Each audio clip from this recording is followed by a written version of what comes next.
Bonjour à tous, j'espère que vous allez bien. Ça fait longtemps, je crois que la dernière vidéo date de janvier, donc ça fait un moment que j'ai pas tourné.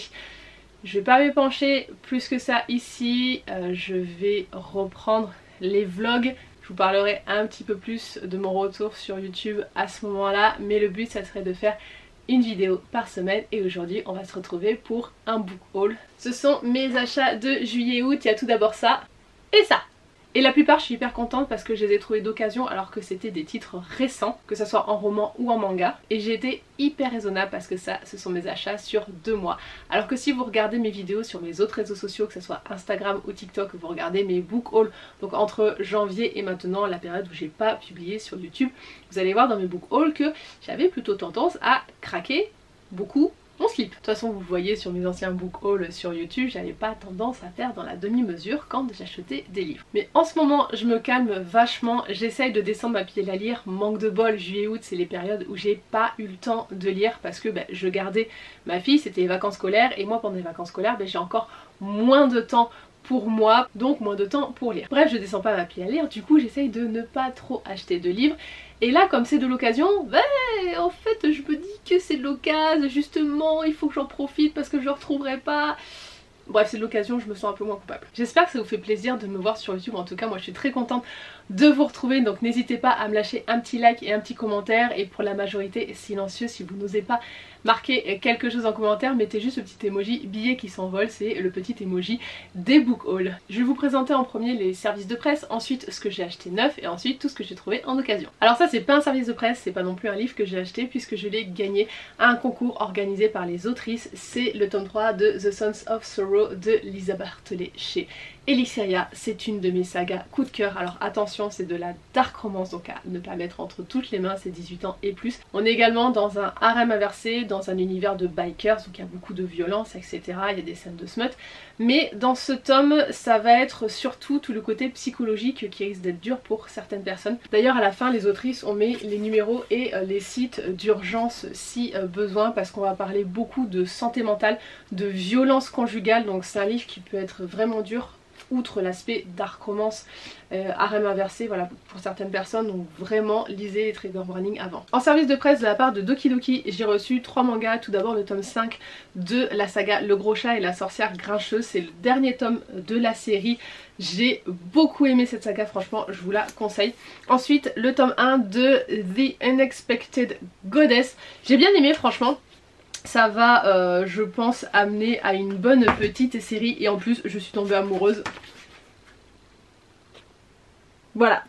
Je vais vous faire des retours en vidéo sur mes lectures, mais si jamais vous voulez aller voir sur Insta, j'ai déjà publié mes chroniques sur ces 2 tomes et j'ai reçu le tome 20 de Mushoku Tensei. Par contre là, j'en suis au 13, 14, un truc comme ça, je suis un peu à la bourre. C'est fini pour les services de presse. En boîte à livres, j'ai trouvé le tome 2 de Miss Peregrine et les enfants particuliers de Ransom Riggs chez le livre de poche. J'ai le tome 1 dans ma palle et comme il est dans ma palle ça veut dire que je l'ai toujours pas lu.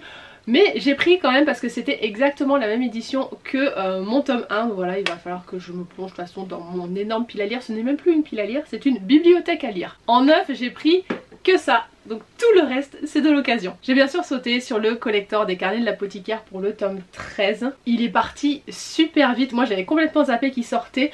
Coup de bol, je crois le jour de la sortie j'étais allée voir sur mon Cultura si je pouvais le réserver en magasin et je suis arrivée, il y en avait déjà plus, donc j'étais vraiment hyper contente d'y avoir pensé à ce moment là. Je sais pas pourquoi, ça m'était complètement sorti de l'esprit. Mais bon, je suis contente que j'ai mon petit collector. Il y a que certains mangas où je fais les collectors. J'avais déjà le premier collector qui était sorti, c'était pour le tome 5 je crois. Et voilà, il y a quelques séries où je fais les collectors ou alors j'en prends un par-ci par-là. Je fais les collectors complets uniquement sur les carnets apothicaires, Freerun, Orimiya et c'est tout. Après techniquement The Rising of the Shield Hero, il n'y a eu qu'un collector, je l'ai pris, donc techniquement j'ai fait tous les collectors de la série. Et les 2 autres mangas que j'ai pris en neuf, c'est Kamisama School, le tome 5 chez Kiyun. Je me suis arrêtée au 3 je crois, je sais plus, faudra que je vérifie sur mon carnet de lecture. Et j'ai voulu tester Twisted Wonderland, donc c'est dans l'univers de Disney, c'est le tome 1 chez Nobinobi. J'avoue j'avais un petit peu d'appréhension parce que dès que ça touche à Disney j'ai peur que ça fasse un petit peu trop gamin, un petit peu trop cheap, vous voyez, que ça soit pas trop approfondi. J'ai pas encore osé me lancer dedans. Ils ont sorti un collector pour le tome 1 et c'est parti pour les romans et mangas que j'ai trouvé d'occasion. Je les ai trouvés dans une franchise en région bordelaise, donc c'est vrai que si vous n'êtes pas de la région, bah, ça pourra pas plus vous aider. Je vous mettrai quand même le nom de la franchise en partie plus information. Ils ont plusieurs boutiques dans le coin et j'y ai trouvé que des titres récents. En plus, dans mon planning, j'avais prévu de passer chez Cultura après ce magasin d'occasion pour justement m'acheter certains titres et coup de bol, je les ai trouvés d'occasion. Vous allez voir que même si les prix sont pas ouf non plus pour de l'occasion, ce sont quand même des titres qui viennent de sortir, donc difficilement trouvables par exemple sur Vinted, et en plus quand on rajoute les frais Vinted et les frais de port, bah ça revient au prix du neuf. Donc là j'ai gagné un petit peu, donc c'est toujours ça de prix. Le seul livre que j'ai trouvé d'occasion qui n'était pas récent, c'est le tome 2 de Keleana de Sarah J. Maas chez La Martinière Fiction, et il était à 5 € et il est en très bon état. En fait dans cette boutique ils considèrent que les titres sont récents quand ils sont sortis dans les 2 ans, passé les 2 ans. Ils considèrent que ce sont des titres anciens et ils passent à 5 €. Tous, vraiment sans exception. Tous les titres qui ont plus de 2 ans sont à 5 €.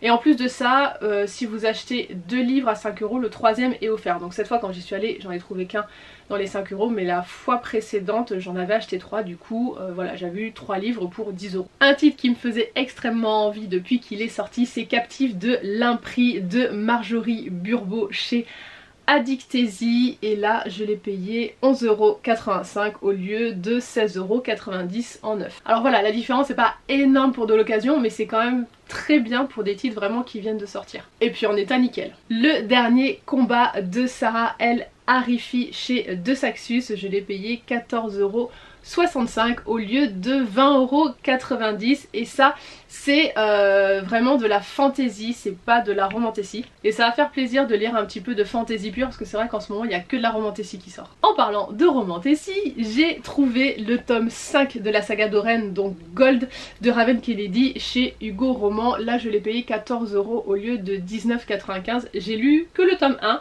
mais en fait j'ai réussi à trouver tous les autres tomes en occasion. En fait j'ai beaucoup de livres dans ma pile à lire parce que je trouve aussi beaucoup de livres d'occasion, et c'est vrai que j'ai tendance à un peu plus dépenser en me disant bah mince, je passe à côté d'une affaire, il faut absolument que je le prenne, et voilà, et je me retrouve avec ça. Mais c'est vrai qu'en neuf, franchement j'achète pas tant que ça. Faudrait qu'un jour je fasse le point sur tout ce que j'ai acheté d'occasion et neuf pour voir un petit peu la différence, mais c'est sûr que j'ai acheté plus d'occasion. Et donc il reste tous ces mangas que j'ai trouvé d'occasion et j'ai failli faire tomber la pile. Une série terminée en 2 tomes, c'est La Concubine Rebelle chez Akata. Donc au lieu de 7,10 €, je les ai payés 5,35 €. Ceux-là je pensais vraiment pas pouvoir les trouver d'occasion, c'est Nina du Royaume aux Étoiles, les tomes 9 et 10, et je les ai payés 6 € au lieu de 7,95 €. Pareil pour celui-ci, coup de bol, le tome 9 de A Sign of Affection que j'ai payé 5,35 € au lieu de 7,10 €. Pandora 7, les 2 premiers tomes chez Soleil Manga que j'ai payé 6,40 € au lieu de 8,50 €. Ouais c'est ça.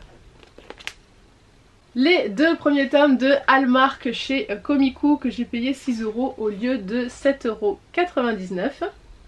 Les Cartographes, le tome 2, c'est une série qui est terminée en 3 tomes, j'ai lu le premier, c'est chez Komiku. Je me suis dit en lisant le premier, mais en fait il y a un univers incroyable à développer, comment c'est possible de s'arrêter seulement à 3 tomes, surtout qu'à la fin du premier je me dis mais en fait ça va être hyper speed dans les 2 suivants, je sais vraiment pas comment ils vont s'en sortir.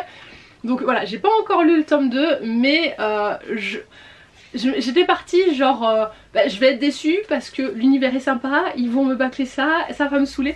C'est vrai que de base j'aime pas les séries courtes, je préfère aussi être dans des sagas pour les romans parce que j'aime bien qu'on pose un univers, qu'on s'immerge bien dedans, qu'on installe tout ça, voilà, que ça se développe. C'est vrai que les one shot je suis moins fan, et les séries courtes en manga je suis moins fan aussi parce que souvent j'ai la déception de j'aurais aimé en savoir plus sur cet univers. Donc on verra. La Sainte Déchue et son fervent protecteur, le tome 3 chez Komiku, j'ai lu 2 premiers, j'ai beaucoup aimé, donc voilà, j'ai trouvé la suite, 6 € au lieu de 7,99 €. Et le petit dernier, c'est le tome 12 de Harry Fureta de Zero à Hero. C'est une saga que j'ai commencé, j'ai lu les 3 premiers, voilà, si je dis pas de bêtises, c'est ceux que j'ai. En fait je passe de 3 à 12, voilà, j'ai fait un jump, mais en fait comme j'avais bien aimé, je m'étais dit que je vais compléter.